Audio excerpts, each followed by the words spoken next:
Un peu de classique, ça vous fera du bien. Ça, c'est Maria. La Maria, absolument. La Maria, c'est quoi? C'est l'intégrale de Maria Callas? Non. C'est absolument l'intégrale. Alors oui, comment parler, faire une chronique sur les divas sans commencer par la diva assoluta, comme on l'appelle. C'est voilà, l'icône absolue. Absolue. Elle est née en Grèce en 1923. Sa carrière débute vraiment dans les années 50, au moment où elle s'intéresse au répertoire italien, c'est-à-dire Bellini quand elle reprend Violetta dans la Traviata de Verdi, ou Puccini avec la Tosca et tout. Et alors là, évidemment, elle a une voix reconnaissable entre mille. C'est-à-dire qu'on sait tout de suite, là, on l'entend, ah, la Callas, voilà. C'est-à-dire on a un petit doute, un quart de seconde, et tout de suite, on sait que c'est elle. Cela dit, est-ce qu'on en connaît beaucoup d'autres? Non. C'est ça. C'est vrai qu'on a tendance à la citer en voilà, c'est pratique, voilà. Oui. Et alors pourquoi j'en parle aujourd'hui? Parce qu'elle nous a quittés il y a 37 ans, hein, prématurément, elle nous a quittés à 54 ans. Et donc Warner décide de faire une intégrale de Maria Callas qui est dans ce coffret que j'ouvre devant vos yeux ébahis. Tadam, 69 CD. Ça, c'est des petits disques, voilà, hein, je les penche un peu. Oh, avec évidemment un très joli livret. 69 CD, donc alors c'est l'intégrale. Et alors ils ont été remasterisés à Abbey Road, vous savez, le studio des Beatles. Oui. Et ben vous pouvez venir avec vos enregistrements originaux et puis les retravailler pour virer le souffle, machin. C'est comme chez les photographes qu'on peut Exactement, faire... c'est le Photoshop du disque, voilà. Ah ouais, un petit extrait, Bellini, la Callas. Ah oui. Je ne vais pas vous dire qu'elle sera en concert la semaine prochaine, hein, hélas, non, voilà, pas cette fois. Ça c'est fait.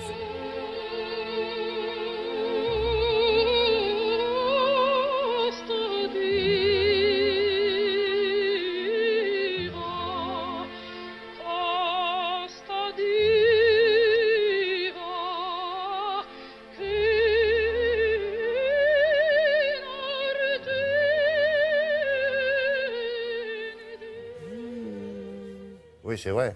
Hein, ça met vite les dans poils. Le genre, ouais, si on a oublié les autres, bah, c'est pas grave. Oui, voilà.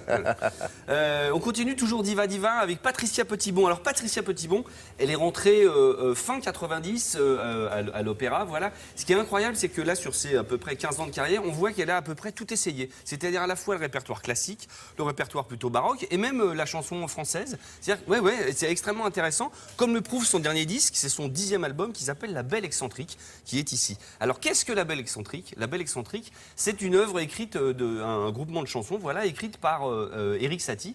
Elle aimait beaucoup Erik Satie petit. Il a écrit plein de petites chansons comme ça rigolotes. Et sur ce disque-là, il y a du Erik Satie, mais il y a aussi du Ferré, Léo Ferré. Il y a aussi Fauré et Ferré. Et c'est super intéressant. Et moi, je dis, si vous n'êtes pas trop fan des grosses dames qui chantent, machin, tout ça, vous dites, toi, moi, l'opéra, ça me fatigue et tout. Et ben, ça, c'est un bon moyen de rentrer dans l'opéra parce que c'est pas que l'opéra, justement. C'est une façon d'écouter des gens qui chantent très bien avec une voix de soprano. Elle est flamboyante. Elle est flamboyante, oui. Comme dirait Laura, c'est vrai que voilà, encore des jolies femmes dans cette chronique. C'est fou, hein, quand même. C'est un hasard. Un extrait pendant que je me recoiffe? Allez, allons-y.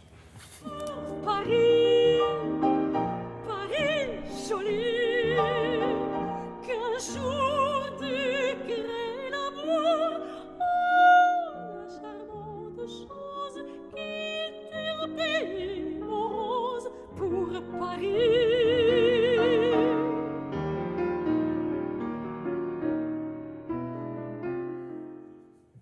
Ah, c'est original, ça. Ah, j'aime beaucoup. Non, mais les reprises de Ferré, vous allez voir, c'est très très bien. Attends, je vous dis pas, hein, là, Ferré, Joli Môme. Pardon, voilà. Bon. Il y a une deuxième reprise de Ferré, c'est non, très très bien. Ça, tiens. C'est très, ouais. Vous allez repartir avec, c'est ça? Non, je sais pas. Si, je vois bien votre regard qui frise comme ça. On termine avec Cecilia Bartoli. Alors, Cecilia Bartoli, oui, évidemment, si tout le monde connaît Cecilia Bartoli. Alors, la question, c'est est-ce qu'on peut échapper à son destin? Quand vos parents sont artistes lyriques et que votre mère va devenir votre professeur de chant parce qu'elle a repéré chez vous un certain talent. Bah, si elle avait voulu faire cycliste, c'était pas bien vu dans la famille. C'est plus compliqué. Surtout habillée comme elle est sur sa pochette, puisque évidemment, regardez la pochette, on imagine tout de suite Europe de l'Est, voilà, ce sont des chants russes. Alors ce qui est étonnant, ce sont des chants inédits russes écrits par des Italiens.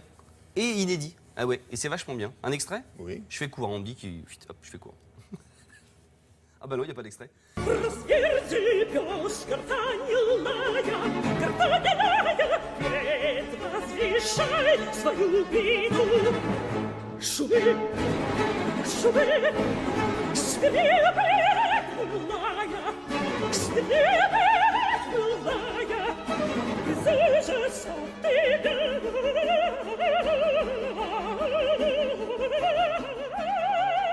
Un petit peu. Ah, mezzo Vous avez soprano. vu comme elle essaie de dompter le micro La bête. qui était à vraiment 20 cm. Oui, oui, oui. L'ingénieur du son, il doit pleurer parce que ça doit chanter nous, fort. quand on même. le met sous le nez, nous.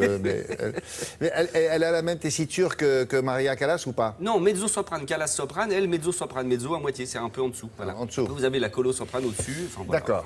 Merci Un peu beaucoup. plus tard, ça dure, voilà, hein, vers 17h, je vous fais ça. Non, c'est bien, c'est fini là. Ah bon, d'accord. Voilà. Oh. Mais revenez demain, on est là, si vous voulez. Avec Laura Tenouji, alias Laura du Web, on va voir l'actualité de la semaine. On commence tout de suite. Alors, pour... Je vous emmène en Israël, direct, oui, à qu'est-ce Tel qu'il y a Aviv. là-bas Une innovation